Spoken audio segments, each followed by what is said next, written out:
é o vínculo. Eu já estou indo para o encerramento, porque isso aqui não acaba nunca. Aí o verso 4 e 5: um só corpo, um só espírito. Irmão do céu, aqui fala da igreja.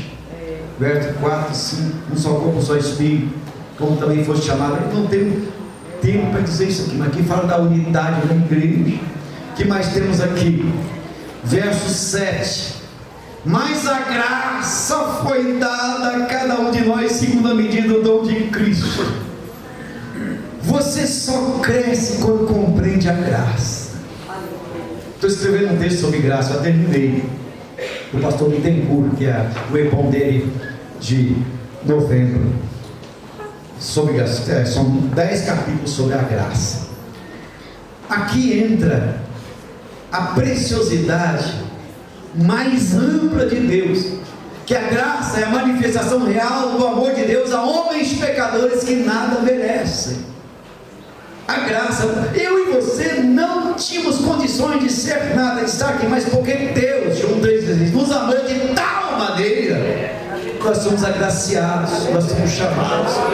Mas o texto coloca ainda aqui, segundo o dom de Cristo. Esse dom de Cristo aqui é profundo, porque você tem um desdobramento no dom de Cristo. Claro que Paulo aqui vai entrar no dom ministerial, mas tem os dons do Espírito Santo, que Cristo está lá também, mas nós fazemos a divisãozinha: dons do Espírito, dons de Cristo. Dons do Espírito Santo são os dons espirituais, que toda a igreja pode ser cheia dos dons espirituais, de acordo com 1 Coríntios capítulo 12, versículo 1 em diante, quando Paulo diz: não quero, porém, irmãos, que sejais ignorantes acerca dos dons espirituais, que está lá dons espirituais, mas a palavra lá é pneumatikos, que é coisas relacionadas ao Espírito. Paulo fala de dons a partir do versículo 4. Aí você tem a palavra carisma ou carisma, mas seria o ambiente da operação do Espírito, aquilo que vai além da nossa capacidade de entender, de acordo com a ação do Espírito, a necessidade daquele momento, que vai muito mais além de 12 de dons, vai muito mais além. Não tem só 12 dons, tem muito mais de 12. Mas aqui fala do dom de Cristo, que é o dom ministerial, dons ministeriais, graça que nos foi dada à medida do dom de Cristo. Depois do versículo 8 e 10 que eu já falei, subindo ao alto, levou cativo ao cativeiro, já disse lá atrás. E finalizando, nós temos o versículo 8 e versículo 10, subida e descida. E nós temos a expressão aqui que podemos extrair daqui: considerai essas coisas.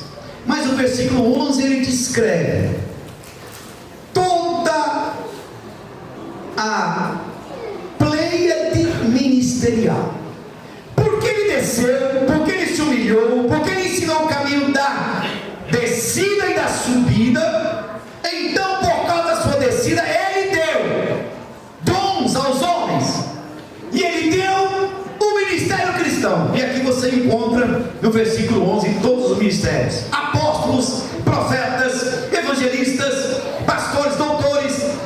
Todos esses ministros com um objetivo específico, que está no versículo 12. O que diz o versículo 12? Querendo o aperfeiçoamento. Aí você vai buscar essa palavra, aperfeiçoamento. Você tem a expressão grega catartismos. A Bíblia Plenitude tem uma nota que fala disso. Catartismos.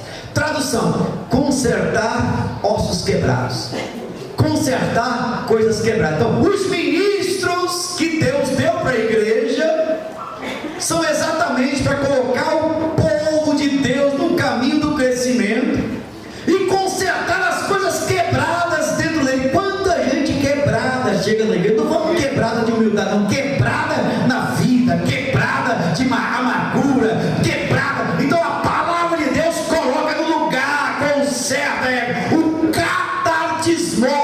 Deus coloca todas as coisas no seu lugar. Deus conserta as coisas quebradas através da ministração da palavra. Eu estava ministrando uma vez na igreja, na série de ministrações.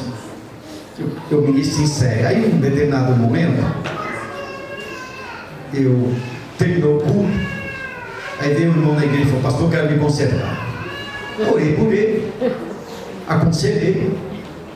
Aí quando foi na outra terça-feira, o mesmo irmão estava na igreja, continuei a série de mensagens, ele veio na frente e falou: pastor, eu quero me consertar.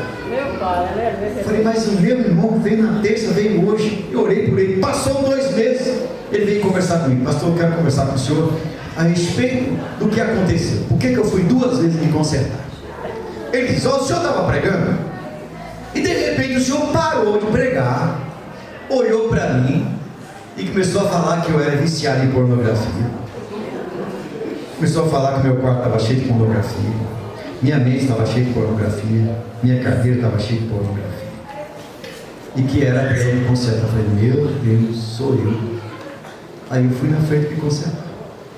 O senhor orou por mim e eu voltei para casa feliz.